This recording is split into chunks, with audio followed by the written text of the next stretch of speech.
hunyango tsaka balimbing yung mga yun. Oo, palipat-lipat. Magugulang. Ayan. Pero kay Manny, dahil bago lang siya, yung mga nakapaligid naman yan, ano masama? Kasi si Manny hindi lang politiko national figure natin. He's a national Saka, hero. wala pa naman ang galing mismo sa kanya Diba parang haka-haka lang na kesyo narinig na sinabi Pero niya. binalita na Hindi rito sa GMA. Oo, binalita na. Na talaga may balak siyang lumipat, Hindi, lumipat na. Lumipat. Yun ang sabi. Oo, lumipat na. Tignan natin. Abangan natin yan. At isa lang pinakamatinding source natin dyan ay si Nanay Junisha. Nanay Junisha! Mami, nakikinig Mami D. Ano ba ang totoo? Lumipat ba? Okay. Pasadaran natin ang action balita sa umaga ito sa ating Double R Ronda Reports. Arestado ang isang lalaki matapos niya umanong magnakaw ng isang mamahaling imahe ni Cristo. Natuntun siya at ang imahe sa isang bahay sa Santa Mesa, Maynila. Yan po ang Ronda Report ni Cedric Castillo. Cedric. Yes, Igan, good morning. Alam naman natin yung pakiramdam kapag may nawawala sa atin na isang bagay na importante. Lalo pa kaya kung katulad ng mga nagsisimba sa Chapel of St. Fabian sa Barangay Olympia sa Makati, kung saan sentro ng kanilang pananampalataya ang umano'y ninakaw. Ito nga yung statue of the resurrected Jesus na nawawala mula pa noong linggo ng umaga at na-recover kahapon lamang na nasa Santa Mesa, Manila na. Pero ikan hindi naman daw naghimala itong poon. Bagkus dahil isang lalaking nagngangalang Elmeraldo Ferrer ang umano'y tumangay sa santo at tinanggang ibenta ang antigong rebulto sa napakababa raw na halaga ayon sa mga eksperto na 20,000 pesos. Natunto ng mismo mga opisyal ng kapilya ang suspect sa hinihinalang bahay nito at nang tanungin kung bakit niya ito tinangay, nais lang daw ng suspect na i-donate ang kanyang kaalaman sa pagre-repair at pagpapaganda sa rebulto. Lalong hindi nakumbinsi ang mga complainant sa paliwanag ng suspect ng isang lalaki naman ang tumistigo na muntik-muntikan na daw niyang mabili ang ninakaw na santo.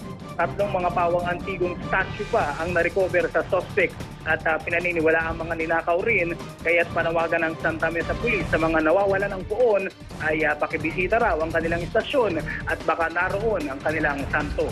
Ito ang aking ronda balita mula sa lungsod ng Maynila. Balik sa iyo, Igan. Maraming salamat, Cedric Castillo. Ayan, pakibantayan mo yung itsura niya dahil sa sobrang hilamos siya sa kanyang mukha. Baka mag-iba na itsura na.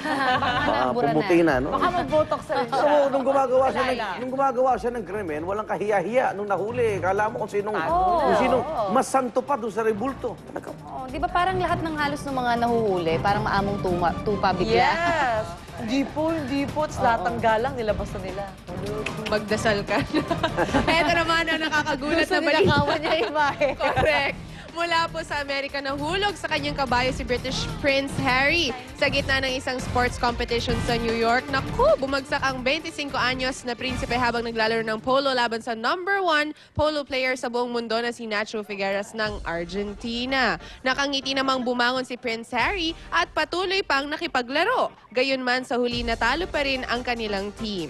Ayon kay Prince Harry, sulit pa rin naman daw ang kanyang pagod dahil for a good cause naman ang kanilang laro. Ang kinita ng prinsipe sa kompetisyon mapupunta sa mga batang may sakit na AIDS. Aminin natin yung mga taong pumunta, hindi naman nanood para sa match Pumunta para sa kanya, di ba? Sinabi ko kasi sa kanya, mag-iingat siya. Ayun, talaga. Nakontak mo siya. Naman. Pero delikado pangalawang beses na yan. Di ba si Christopher Christopher Reeve? Reeve, dyan siya na nabalda. Si Sobel, di ba? Si Enrique Sobel, ganun din, di ba? So, inabot ng yung kanya namang bagsak, parang pumreno kasi yung kabayo Oo. Hirap talaga. Mabagal yung pagkabagsak Bagal naman niya. okay naman. Siguro nalaman na Kontrolado niya. tumaas yung diesel, di ba? Preno siya. Okay. Mga kapuso, balita ulit tayo mula sa abroad. Pagpuprosesyon sa isang patay sa Kashmir, India bilang protesta na uwi sa karahasan.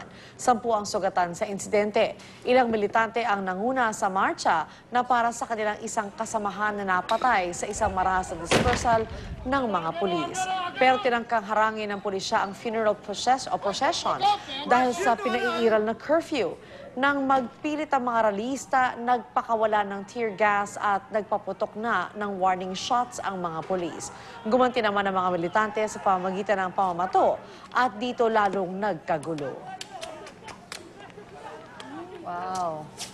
Parang ganun ba sa buong mundo, wala nang lugar para maghain ng protesta ang mamamayan, no? Para bang pag nandun sila nag-oorganisa, lagi narito yung armadong grupo ng gobyerno para hindi pakinggan, no?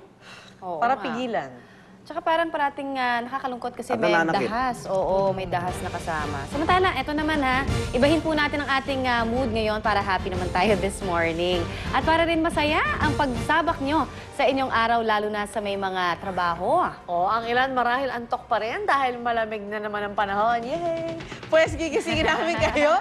Ang mga natutulog dyan, ako gising-gising na. Gising na dapat ang dugo nyo kasama mga female dancing inmates ng Quezon City. Meron na rin. May Yes. ituturo silang dance exercise kasama ni Miss Susan Enriquez. Sasayaw si Susan. Marigising na! Susan, sayaw na! Sayaw, Susan, sayaw, Susan, sayaw.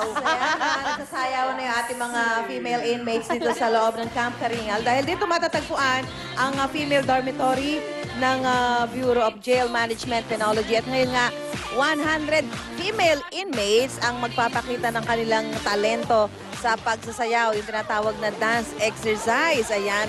At kita nyo naman, magana ho yung ating mga inmates sa pagpapakita ng kanilang galing sa pagsayaw. Dahil itong nakalipas ng Mayo ay nagkaroon sila ng tinatawag na cheer dance competition. Ang BJMP po ang nag-sponsor itong competition na to. At syempre, may mga nanalong grupo at mamaya, yun ho yung masasaksihan natin, yung mga nanalong grupo dito sa cheer dance competition ng BJMP. So, ngayong umaga, makisabay na ho kayo sa pagsasayaw at pagpapakitang gilas na itong ating mga female inmates dito po sa loob ng Camp Karingal sa Quezon City, kung saan makikita nga itong Quezon City Jail Female Dormitory. Lahat ng yan, abangan natin sa pagbalik po ng ating pagtutok dito sa unang hirit. Back to studio!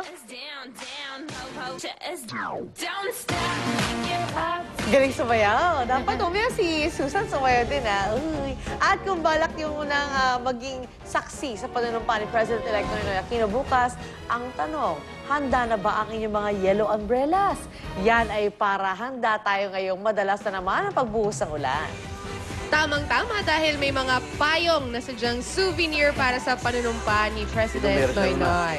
At meron pang mga souvenir dolls. Wow. Ibibida sa atin yan ni Monica mula naman sa Makati. Go, Monica!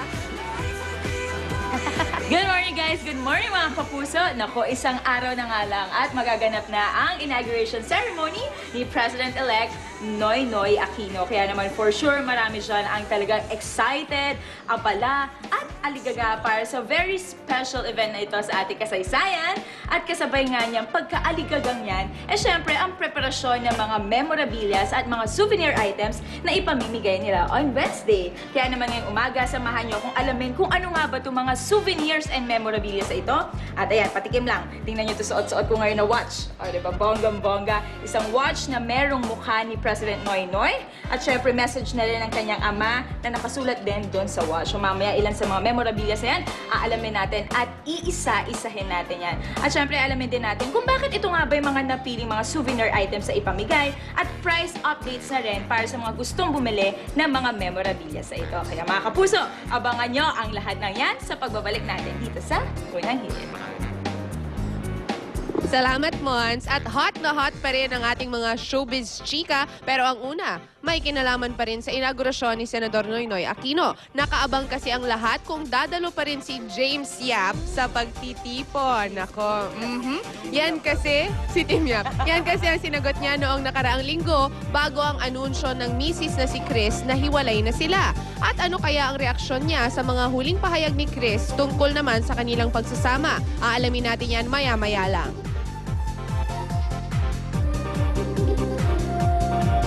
At makikibalik tayo kay Rachel Ann Gona. Balik acting na naman courtesy of her guest role sa Diva. Sobrang saya raw ni Rachel Ann kung bakit siya mismo ang mag-share later.